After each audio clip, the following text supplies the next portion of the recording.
In her 57 years, Wendy Gooditis has done a lot. Hey, you guys. She's been an equestrian athlete, a teacher and a real estate agent. But she was never very politically active. That is, until Donald Trump became president.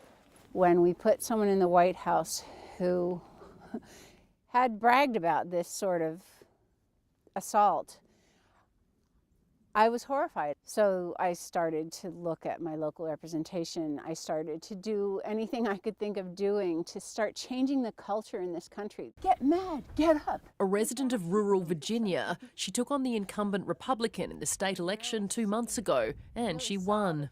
Someone had to do it, and no one else had stepped forth, so here I am. I think that people are glad to have someone in office who maybe doesn't own 4 houses and have $7 million in the bank. Someone who understands what their daily issues are. You can write to your own senator and say... Donald Trump's victory kicked a lot of Democrats into action. Ahead of the Virginia election, this grassroots group spent months writing postcards to candidates about the issues voters care about and to constituents urging them to vote, trying to swing the tide for Democrats in the state election. Good. Well, I'm glad to have all the postcards get over here to one spot. It worked. 11 of the candidates they helped unseated Republicans. Develop a new passion for putting some pieces together for, for democracy. And you have Donald Trump to thank for that. Yes, that's right. That's right. That's what we call the silver lining. After we had our big win in Virginia, a cousin from Ohio called me up who had not been that interested and said, how can we do this in Ohio? So I think this win allowed people who weren't quite sure to realize, actually, we need to be involved. It can make a difference. So winning kind of begets winning. All eyes are now on this year's midterm elections to carry on this so-called blue wave. Trump is a great motivator of Democrats. He is turning off independents. And listen, his base is still strong, but his base isn't growing. And when your base isn't growing, you can't win. So if I'm a House Republican in 2018, I'm not feeling very good right now. Strategist Rodell Molyneux says if Democrats seize control in 2018, it sets them up to take on Donald Trump in 2020. And this is going to be important going into 2020. If there's a counterbalance of Democrats in the House and in the Senate holding him accountable as he tries to run for re-election.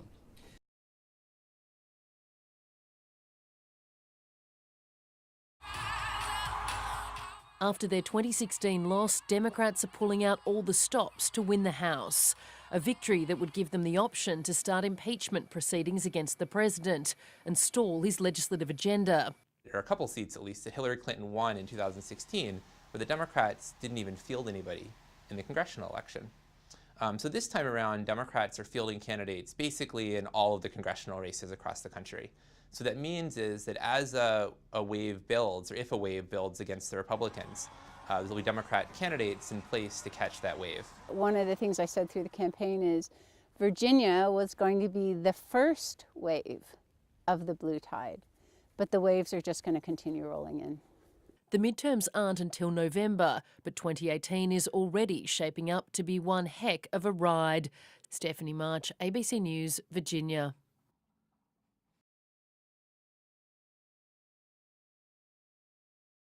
There were many seats or a couple seats at least, that Hillary Clinton won in 2016, where the Democrats didn't even field anybody in the congressional election. So this time around, Democrats are fielding candidates basically in all of the congressional races across the country. So that means is that as a wave builds, or if a wave builds against the Republicans, there'll be Democratic candidates in place to catch that wave. Where obviously if you don't run a candidate, then it's impossible to catch a wave. After their 2016 loss, Democrats are pulling out all the stops to win the House, a victory that would allow them to stall President Trump's legislative agenda and potentially start impeachment proceedings. In the Senate, Republicans currently have a one-vote majority, but only a third of senators are up for re-election. Of those, 26 are left-leaning and only 8 are conservative, making it hard for Democrats to make gains.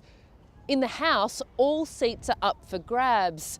Democrats need to hold on to those they have and win 24 more to take control, something analysts say is possible.